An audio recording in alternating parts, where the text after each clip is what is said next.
Saya pahami bahwa salah satu keutamaan bagi ahli Al-Quran adalah Allah memang mempersilahkan mereka untuk masuk dari pintu surga manapun ya Pak Ustadz.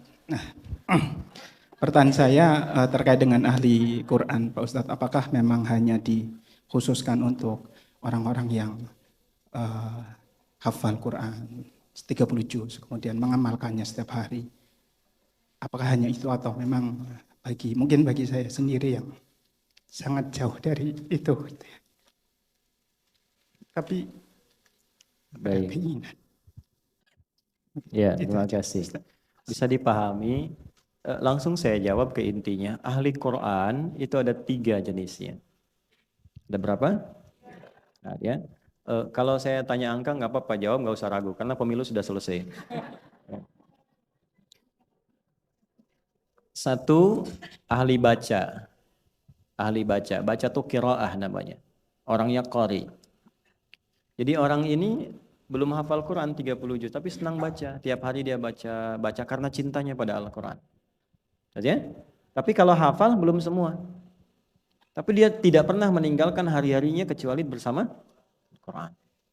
2, ahli kaji. Namanya tilawah. Senang mengkaji. Dia baca sedikit tapi dia pahami isinya supaya bisa diamalkan. Ya. Dia baca surat Ad-Duha, baca ya, mungkin tidak sebanyak yang lain bacanya yang terprogram 1 juz setiap hari. Dia cuma mungkin 5 ayat. Ya. Dari 5 ayat itu dia kaji. Supaya sampai dia paham baru naik ke level selanjutnya. Ini ahli tilawah. Ini diriwayatkan oleh Abu Abdurrahman As-Sulami. Itu sesi belajar. Di Al-Bukhari itu ada hadis menarik sekali. Imam Al-Bukhari menerima hadis ini dari Hajjaj bin Minhal. Hajjaj bin Minhal menerima dari Syu'bah. Syu'bah dari Alqamah bin Marthad. Alqamah bin Marthad menerima dari Sa'ad bin Ubaidah. Sa'ad bin Ubaidah menerima dari Abu Abdurrahman As-Sulami. Abu Abdurrahman As-Sulami menerima dari Uthman bin Affan radhiyallahu taala anhu. Uthman bin Affan radhiyallahu taala anhu menerima dari Rasulullah sallallahu alaihi wasallam. Beliau bersabda, "Khairukum man ta'allamal Qur'ana wa 'allama." Itu belajar sambil memahami untuk mengajarkan, untuk mempraktekkan dia. Itu Abu Abdurrahman As-Sulami, itu komentarnya begini. Beliau kan nggak ketemu Nabi. Dari tabi'in belajar dari sahabat. Akhadnal Qur'ana an qaumin. Kami kalau belajar Quran dari kelompok sahabat itu paling banyak itu 5 sampai 10 ayat. Tidak kami teruskan kecuali kami pahami dulu isinya. Setelah paham kami amalkan, lalu kami lanjut lagi. Maka kami belajar Quran dengan bacaan dan ilmu dan amalnya sekaligus. Itu tilawah. Yang ketiga tahfidz. Qiraah, tilawah, tahfidz. Menghafal. Apa maksud menghafal ini? Supaya hafalan itu mengingatkan kita dengan Allah dan memberikan petunjuk pada fungsi tubuh kita untuk beramal. Jadi bukan cuma hafal, kalau hafal gampang.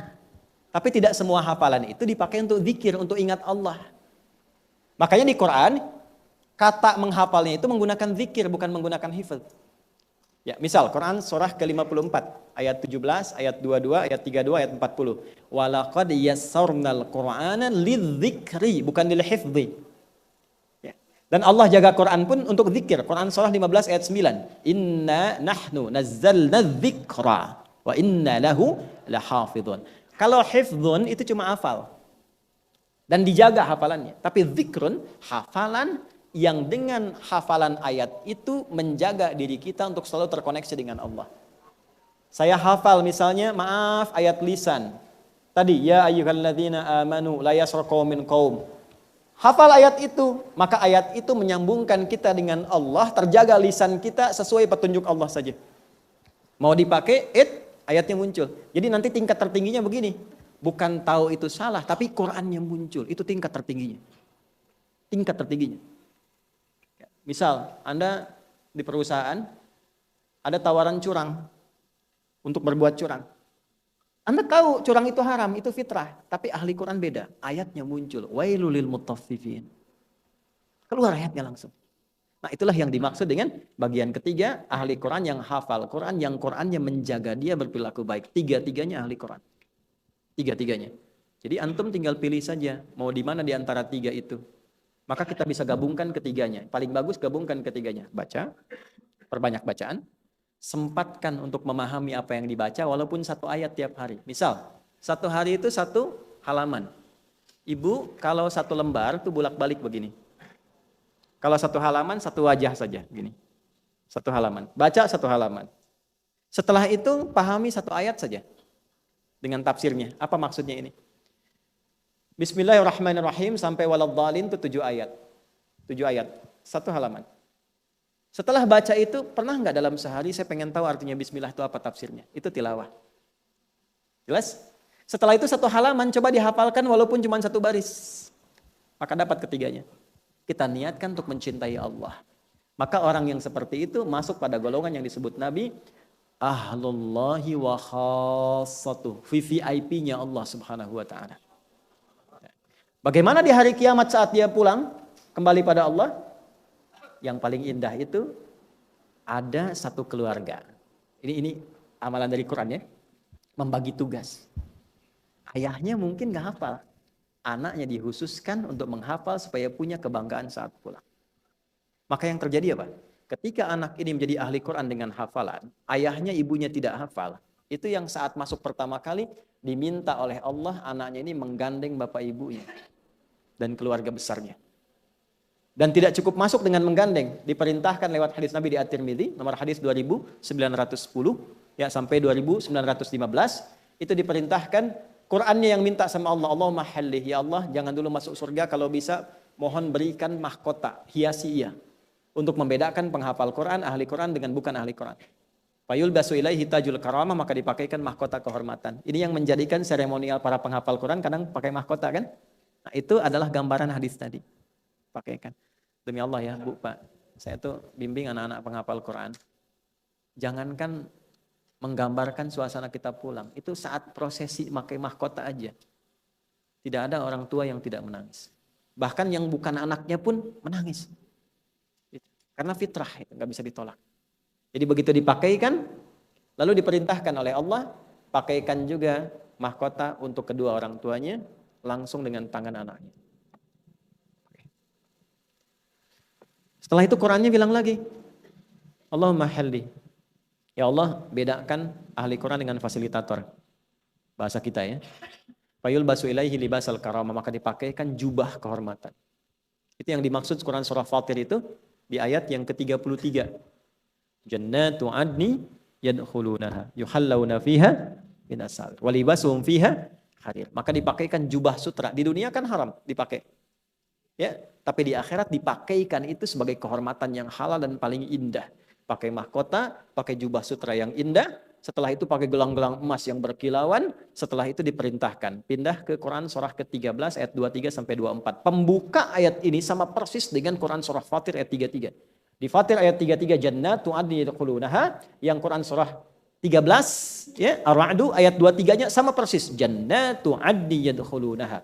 Cuma yang di sana amalan, yang di sini adalah hasilnya. Wa man salaha min aba wa azwajihi. Masuklah engkau lewat pintu surga ini dari mulai yang taman surga yang paling indahnya. Jangan dulu masuk gandeng bapakmu, gandeng pasanganmu. Itu sudah nikah? Peluang tinggi menggandeng pasangan. Ada yang belum nikah? Tawakal ya. Gandeng bapakmu, gandeng pasanganmu, wa dzurriyyatim, gandeng anak-anakmu. Kemudian belum masuk, wal malaikatu yadkhuluna alaihim min kulli bab. Malaikat diperintahkan baris di setiap pintu surga. Jadi ahli Quran itu dahsyatnya. Haram enggak tuh?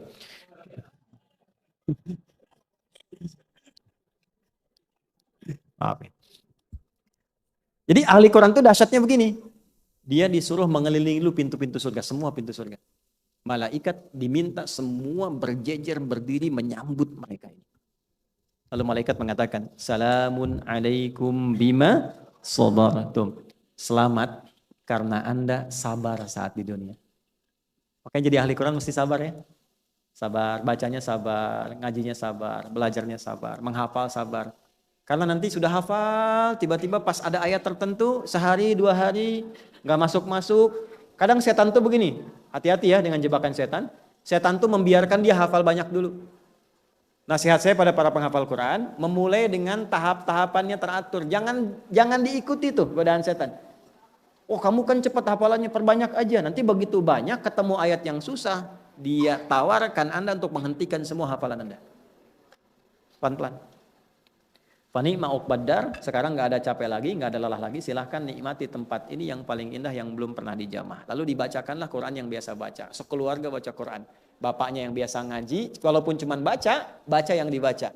Yang biasa mengkaji, dibaca. Yang hafal Quran, dia baca. Begitu dibacakan, perhatikan kalimatnya. Iqra warta' fa inna akhira qira'atika akhiru manzilatika. Maka difirmankan kepadanya, baca Quran yang biasa engkau baca saat di dunia. Begitu dia baca, semakin naik, naik lagi. Naik, naik lagi. Setiap naik, indah, lebih indah dibandingkan dengan tahapan-tahapan sebelumnya. Jadi begitu naik, lebih indah. Naik, lebih indah. Naik, lebih indah. Sampai begitu selesai, sampai ujungnya minal jinnati wan nas, di tempat tertinggi dia berada di surga. Itulah yang menjadikan anak-anak di Gaza, saya ketemu, kami punya teman-teman ulama-ulama di Gaza itu. Dari 2010 mereka punya program supaya semua rumah-rumah di Gaza itu semuanya ada ahli Qurannya satu. Dan sudah tercapai 96%. 4%-nya itu tinggal 20 juz, 25 juz, 15 juz. Dan candanya perhatikan, anak-anak kecil di Gaza, di Palestina, candanya kalau sudah 30 juz, dia canda pada temannya yang masih 20 juz, masih 15 juz. Nanti kalau saya sudah di tingkat tertinggi, saya dadahin kamu di bawah ya. Dan kita hanya bisa tertawa untuk itu. Tapi kita tidak menyiapkan diri. Makanya yang rugi itu kita sebetulnya. Mereka sudah siap kok. Cita-cita tertingginya syahadah. Syahid, pulang. Yang belum aman tuh saya. Anda, kita. Yang tangannya masih bisa bergerak, lisannya masih bisa bicara dan sebagainya. Dan berpotensi salah. Maka itu yang harus disiapkan. Jelas ya? Wallahu a'lam bishawab.